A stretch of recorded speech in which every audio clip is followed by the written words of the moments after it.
Hello everybody, welcome back to another episode of Home of the Braves, the series where I take the Atlanta Braves to the postseason and hopefully the World Series. And today is the first day of the free agency filings. So this is the off-season after arbitration where this kind of all kicks off. And as you can see from my home screen, there's a few things that I want to take care of before I dive into the free agency that will undoubtedly change the makeup of my team over the next year or two. And the first thing that I want to look at is my ticket prices. So this has a little bit to do with our owner goals and what he wants to see in terms of how full he wants the stadium. It also has to do with essentially how many fans I want to drive to our stadium and the influence of basically their presence in the stadium is partially to do with your ticket price. Obviously it has to do with whether or not you're winning, but if you have a lower ticket price and your team is successful, more fans will come to the stadium. It seems to have a positive effect on the players and drive them to give them a little bit of belief that they can press on and win some games. So $32.99 is down from the ticket price last season. That's the average ticket price, I believe. And obviously last season it was $34.25, and I think by lowering it, it will drive a few more fans to the stadium, hopefully increase our season ticket sales, and as a result have a positive effect on the field. Now, as you can see up here in our money for free agents and money for extensions, we have a little bit of room as far as our budget is concerned to spend on some upgrades if we need to. Down here in our expenses, we can see what our player payroll looks like, our staff payroll, and then we've got scouting and development budget. So these are important as far as developing players within your system, because you want to be able to scout well and trust your scout in terms of his judgment on the players, in terms of trading, in terms of drafting, in terms of the waiver wire. If this is higher than the average, which I'm not sure what the team by team average is, I'm assuming around 7 million. If this is closer to 9, 10, 11, 12 million, you're going to end up with very accurate scouting. And the same goes for development budget. If you have a development budget close to 15, 20 million, the players that you develop within your organization are going to end up at a higher potential. At least that's what I've found.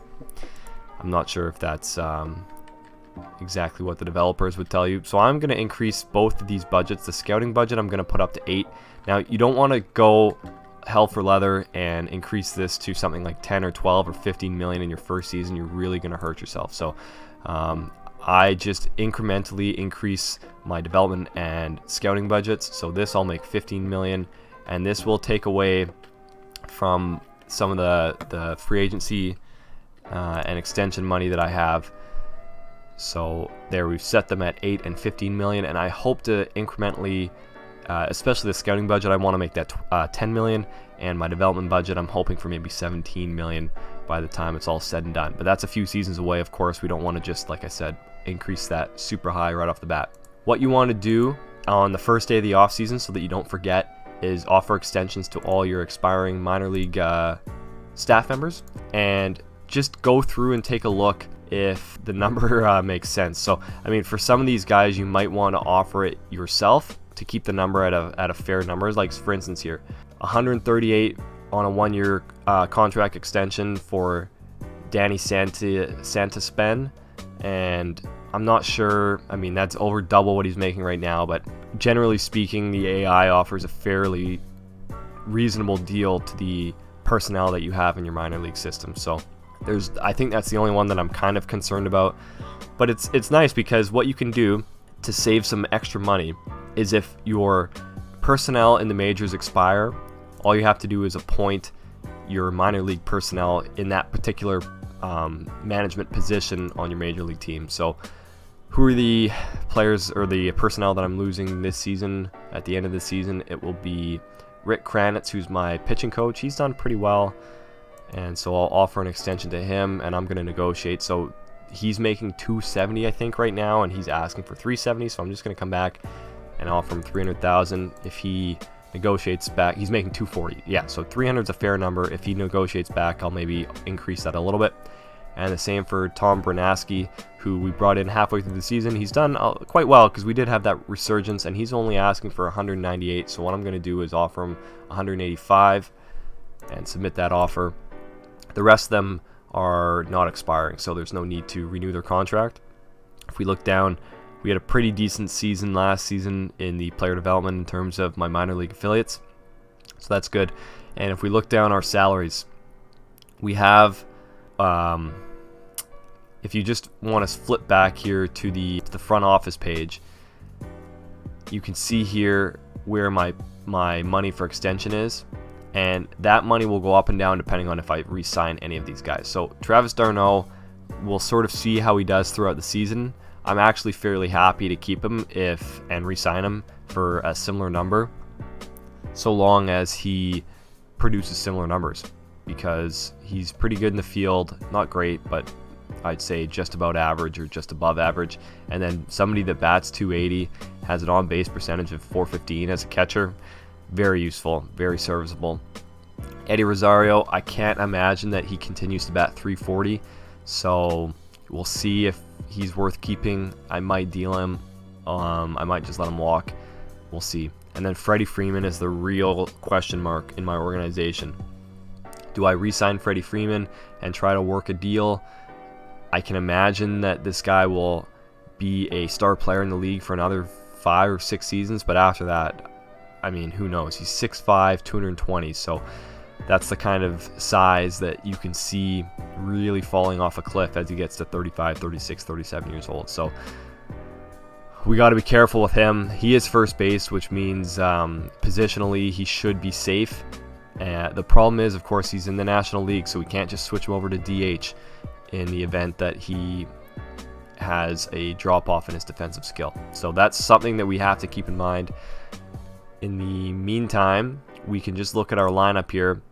We'll start with our pitchers first. I'm very happy with our rotation, and even our bullpen looks good. So I'm not too concerned about this. Obviously, we'll see what happens with Chapman when he comes back from his torn UCL. That could be his overall and potential, say 80 right now. The second he comes off the IL, this could be something like 40. Like, you never know with a UCL on a 32-year-old. But we'll see. We'll see how that sort of plays out. And we have a couple of prospects coming up from the minors. So a lot of people ask, well, how do you have your pitchers with such low ERA? Maybe their strikeout rate isn't that high, but they still have a great ERA, great ERA plus. And that is usually down to your defensive rating on your players. So just if you have pitchers that you think should be doing better than what they're listed at, like they're stud pitchers and you can't get them under a 3.5 ERA, or you can't get them under a 4 ERA, or they're losing a lot of games even though they're pitching well, take a look at your defense, and that could be the answer right there. So I'm fairly happy with the defense on my team. If you go up and down, it's pretty solid, and there is some versatility in my backup players. Austin Riley can play all over the field, including in the outfield, and Christian Patch can play at any of the 3 outfield positions. So I have some good backup options. The one position I want to strengthen is shortstop, and we finally can jump into the off-season center here, free agents, and the reality is that there's just not a lot of shortstops available. Simmons is my best option. He hit 261 last year, on base percentage of 314, which isn't great, and I'm just a little bit concerned. That the nice part is he only wants 10 mil a season, but I opened it up and he wants an 8-year contract, which I would just never give someone that's 31 years old. So I'm gonna try to whittle him down and maybe try to get a 4-year contract for maybe a larger number per season than what he's asking for. So we'll see if that is something that can be organized with Simmons. The other options, Freddie Galvis, I'm not convinced of. He had a good year last year, but I'm just not sure if he is the person that I want. Didi Gregorius, he is a good option. His defensive rating is a little bit low, but he does manage to put up, I mean, last year he put up 73 RBIs with 30 home runs, which is quite solid. And, I mean, he is sort of like a 25, 30 home run hitter, so fairly consistent. His contact is something that I can see going down, so I'm a little bit worried about that. And then Hechavarria is the next option on our list, and there's no way that I'm signing him. I obviously just let him go. Of course, there's someone like Jonathan VR, who, you know, he's an option. I could, like, he's versatile, so this is someone that I could maybe see myself signing as a backup if I can get him for the right number, maybe like a 2-year contract at 4.8 or $5 million a season. That's not bad as a backup option. I'm not tied down to a long-term contract, and you know, that could be potentially a useful backup, like I said. So that's something that I'm going to look at. Jonathan VR. Probably Simmons will be the one that I offer a contract to. If I can't whittle him down to a number that I like, Didi Gregorius is the next on my list, although he wants a little bit more money. So we'll have to sort of see how that goes. As far as the rest of the players go, I mean, I don't really have a huge need for any other position. I could look at catcher, but having looked at the list, I just don't think anyone's really worth it. Kurt Suzuki is 37 years old with a defensive rating of 42. Not really exactly what I'm looking for. I have a decent catcher that I'm bringing up this season as a backup option to d'Arnaud, so with that in mind, I don't really need to splurge on $10 million for a 38-year-old catcher, right? So now when you're doing your offseason, what I like to do typically is scroll down the list and look for players that don't have any demand. Similar to what we were doing in the last episode right before arbitration, where we went through our upcoming free agents and looked for players that had no demand. Those are players that are happy to be signing minor league deals. So what I'm going to do is just go through all the batters that are available and scroll down the list, and I do this a number of times throughout the offseason. So we've got DJ Davis. I sort by potential, by the way. Jack Larson, I think I missed one there. I did. Daniel Sweet, and I go down to about, if I'm ordering it by potential, I'll go down the first run with maybe 35 potential is where I make my cutoff, and this just strengthens my minor league system. And you never know, you can sometimes find a couple diamonds in the rough when you're doing this kind of signing process in the off season.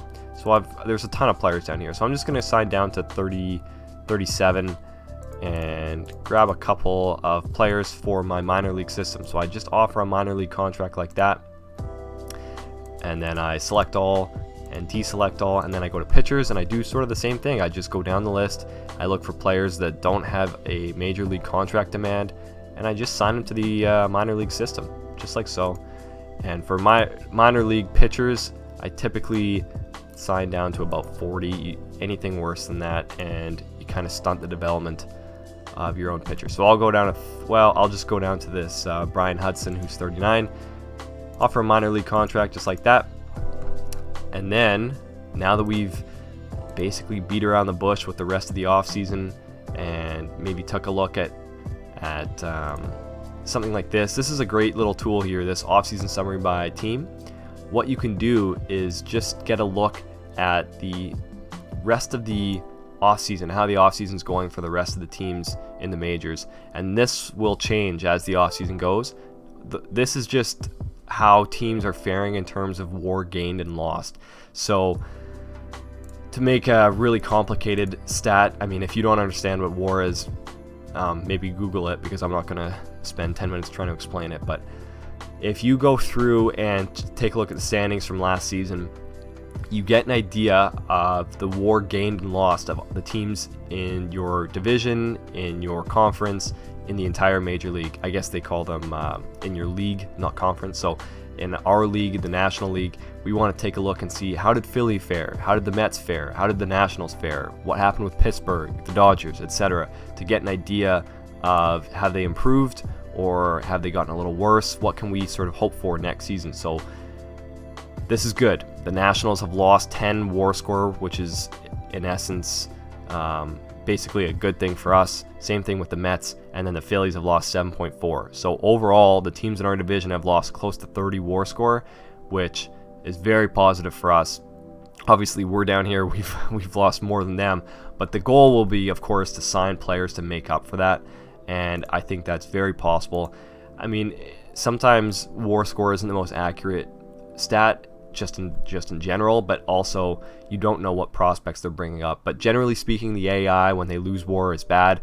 if we lose WAR score as a player playing the game, it's usually for a reason, like we can't afford the contract anymore, we bought someone out because we can see them declining, they're in their late 30s, etc. Usually reasons like that, and just because our WAR score is going down isn't always a bad thing. So just don't be panicking if you see that your WAR score has taken a bit of a hit, if you've got prospects coming up who you think that are going to actually improve your team. So we are going to then go to our off season and make a few contract negotiations here. So just looking up and down here, there is an interesting relief pitcher. This guy is, I think, one of the only international free agents that is worth looking at. He's asking for just $5 million a season, so we might just throw the offer out to him, because why not? If he accepts it, we've got a nice little pitcher on our hands for fairly cheap. So the one thing about a international player when you're signing them, this is very important. When you're signing an international free agent, never allow them the player option in that last year. Whatever you're doing in the negotiation, don't allow that, because 10 times out of 10 they're going to take that option unless they really fall off a cliff. But typically if you sign a 27-year-old player from the international free agent pool, they're not going to fall off a cliff. So what you're going to want to do is make sure that this option isn't ticked, or if it is ticked, it's for a team option. And the reason why these guys take this player option is because you're really not offering them a lot of money, and they don't want to go to arbitration, because if they go to arbitration, they're only going to make a nominal fee on top of or nominal salary on top of what they're making right now, or basically what you've offered them, and they can make way more money in the open market.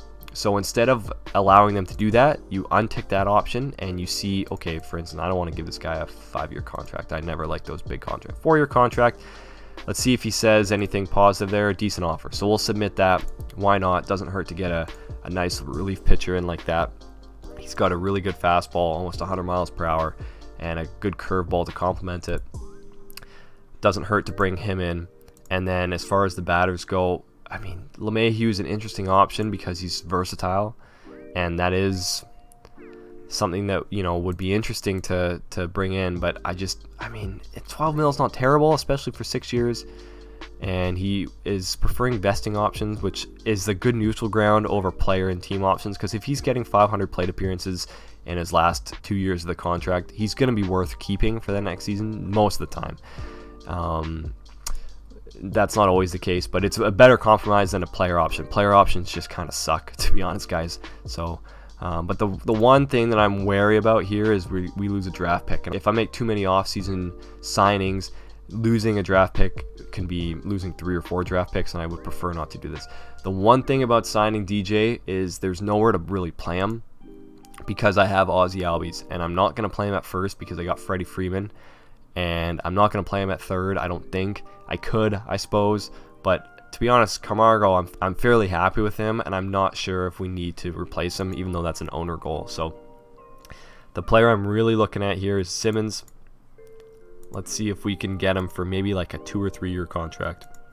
Let's go 3 years, and instead of a small amount of money, let's offer him something like this, where we go 15, 14, and then a 12 or something, and let's just see what he says. He might be really angry with this. Actually, let's add some more incentives here.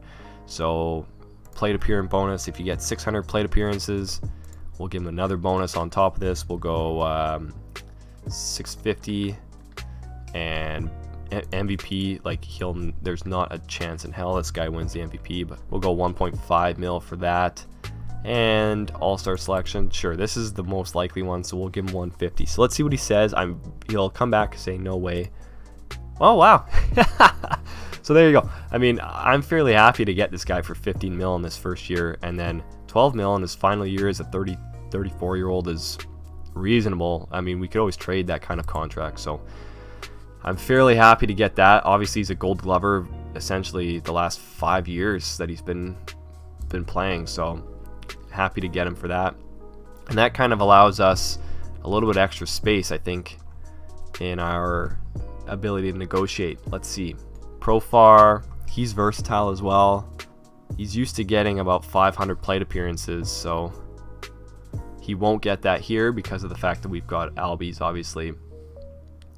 I'm not sure. This could be a good option as well, but so we'll get rid of Swanson in all likelihood because Dansby Swanson is a one-position player, I think. Yes, just a shortstop. So we might dump Swanson if we can, and then that will leave us with $3 million of room potentially, and depending on what we trade, what we get back in the trade for Swanson. So maybe we look at one more player that we can fill in here. Justin Turner's an interesting option. Obviously great contact stats, but just can only play third base. I mean, he's probably an upgrade. Well, defensively not so. So let's skip over that one. That's an interesting option in left field. I mean, let's see what he wants. Too much. Too much. All right. Well, let's see. Let's try to stick one more offer out there. Profar is, to be honest, he's kind of tempting me because it would be nice to get LeMahieu, especially if I can get him for cheap. I don't really want to put Albies out of a position though. That's the one thing that I'd be wary of doing. If I could get LeMahieu for the right price, it might be a useful option. But I mean, last season, only half the plate appearances that a full season is about 650 plate appearances. So 340 is only about a half season of plate appearances, and 249 is just, that's kind of a worrying stat. You never know. Let's submit an offer here for Profar. He's a decent backup option. We'll go 2 years, and we'll go 7.5 for both. And for an all-star selection, it's not going to happen because he'll be a backup player. Let's go 160, and then we won't give him a minimum plate appearance bonus because he'll just be upset if he doesn't hit that because he'll be a backup player. Okay, so let's go what he's interested in. Perfect. So he's interested in that. Okay, so that's basically what the first day of the offseason always looks like for me. I like to make sure that I really go over my team and manage the depth as best as I can, make sure my budgets are managed properly, and from there make sure my personnel is covered, and then just signing the right players for the right price. Signing guys for 1 or 2 seasons is almost always a better option than getting guys for 8 or 9 years on the contract.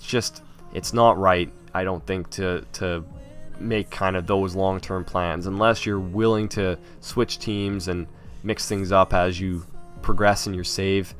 To me, it just isn't an effective way of playing the game if you hope to play for 10 or 12 years per save or longer. You really are just handcuffing yourself. So that's my recommendations for the first day of the offseason, guys.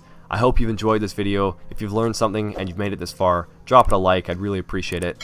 And subscribe to this channel, Millennial Gaming, if you want to see some more out of the park baseball content.